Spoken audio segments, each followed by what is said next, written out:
मित्रों, आज इस वीडियो में आप जानेंगे कि नवरात्रि में जवारे क्यों बोए जाते हैं और यह क्यों आवश्यक होते हैं। तो मित्रों, एक बार माता पार्वती भगवान शिव से पूछती है, हे नाथ, देवी दुर्गा की पूजा में जवारे क्यों बोए जाते हैं? तो भोलेनाथ मुस्कुराते हैं और कहते हैं, हे देवी, आप अपनी ही महिमा मुझसे सुनना चाहती है तो सुनिए, हे पार्वती और हे मेरे गण, हे भक्तों।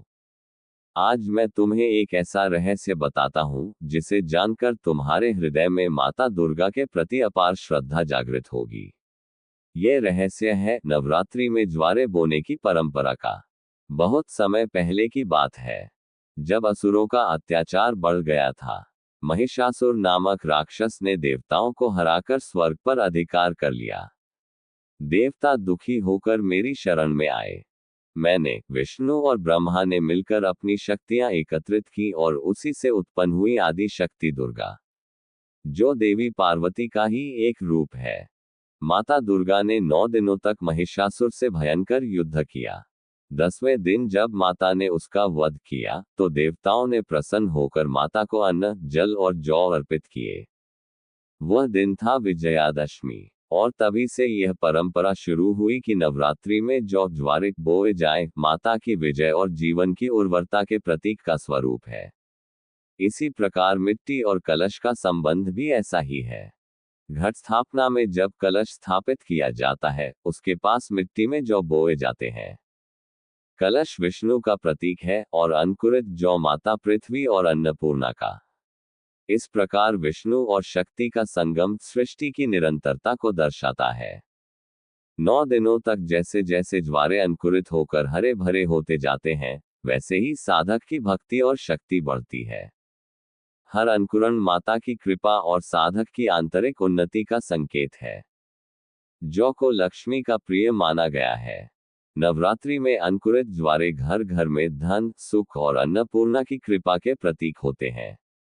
महिषासुर वध के बाद देवताओं ने प्रसन्न होकर माता को जौ अर्पित किए। जौ उस विजय का प्रतीक बने जो असुरों पर धर्म की जीत थी। प्राचीन भारत कृषि प्रधान था। जौ बोना किसानों के लिए एक शुभ संकेत था। नवरात्रि के दिनों में जौ बोकर किसान अपनी आने वाली फसल का आशीर्वाद मांगते थे। यदि ज्वारे अच्छे अंकुरित होते तो इसे समृद्धि का संकेत माना जाता था। पुराणों में जौ को देवताओं का भोजन कहा गया है। इसे अमृत का प्रतीक माना गया और नवरात्रि में बोना जीवन की अमरता और निरंतरता का संदेश देता है। जब मिट्टी में जौ बोए जाते हैं तो उनमें से अंकुर फूटते हैं। ये हमें सिखाता है कि जैसे बीज अंधकार से निकलकर प्रकाश की ओर बढ़ता है, वैसे ही साधक अज्ञान से ज्ञान की ओर बढ़े। मित्रों, वैज्ञानिक दृष्टि से भी अंकुरण से वातावरण में शुद्ध ऑक्सीजन और सकारात्मक ऊर्जा फैलती है। यही कारण है कि नवरात्रि के दिनों में पूजा स्थल का वातावरण अत्यंत पवित्र और ऊर्जावान हो जाता है। नवरात्रि की 9वीं और 10वीं के दिन इन ज्वारों को विशेष महत्व मिलता है। 9वीं पर जब कन्याओं को भोग लगाया जाता है, तब उन्हें ज्वारे भी अर्पित किए जाते हैं।